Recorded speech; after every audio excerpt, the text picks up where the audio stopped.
భారత్ అలాగే ఐర్లాండ్ జట్ల మధ్య సిరీస్ పూర్తయిపోయింది. వైభవ్‌కి చోటు రాలేదు. కానీ భారత్ అలాగే ఇంగ్లాండ్ జట్ల మధ్య రేపటి నుంచి ప్రారంభం అవ్వబోయే 5 టీ20 మ్యాచ్‌ల సిరీస్‌కి సంబంధించి ఇప్పుడు తుది జట్టు ఎలా ఉండబోతోంది అన్న విషయం పైన చాలా ఆసక్తి నెలకొంటోంది.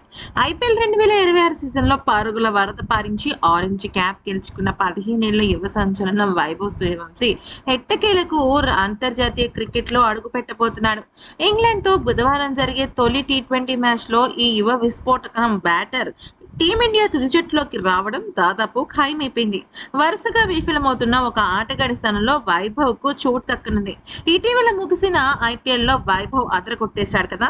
అయితే సీజన్‌లో 16 మ్యాచ్‌లు ఆడి ఏకంగా 49 సగటుతో 137 పరుగులు చేసి సూపర్ మైండ్ బ్లోయింగ్ స్ట్రైక్‌తో 776 పరుగులు సాధించాడు. అయితే ఈ నేపథ్యంలో అసలు ఐర్లాండ్ సిరీస్‌లోనే ఖచ్చితంగా వైభవ్ తడుక్కుమంటాడు అనుకున్నాం. కానీ అది జరగలేదు. మరి ఇప్పుడు ఏం చేయబోతున్నారు అనేది గనక చూస్తే, ఇక్కడ వైభవ్‌ను తుది జట్టులోకి ఖచ్చితంగా తీసుకొనున్నారు. అది ఎవరి స్థానంలో అంటే సూర్యాంశ్ షెగ్దే ఉన్నాడు కదా! అతని స్థానంలో వైభవ్‌ని తుది జట్టులోకి తీసుకుంటున్నారు. ఫామ్‌లో లేని ఆటగాళ్లను పక్కన పెట్టి యువ ఆటగాళ్లను ప్రోత్సహించే క్రమంలో గౌతమ్ గంభీర్ ఈ మ్యాచ్‌కు వైభవ్‌ని సెలెక్ట్ చేసినట్టు తెలుస్తోంది. సూర్యాంశ్ షెగ్దే అటు బౌలింగ్, బ్యాటింగ్ రెండిట్లోనూ ఘోరంగా విఫలమయ్యాడు. సో, అతని స్థానంలో తిను రాబోతున్నాడు.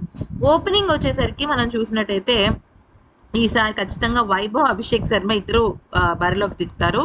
1 డౌన్‌లో సంజు శాంసన్, తర్వాత మిడిల్ ఆర్డర్‌లో ఇషాన్, శ్రేయస్ అయ్యర్, తిలక్ వర్మ. ఆ తర్వాత శివం దుబే, అక్షర్ పటేల్.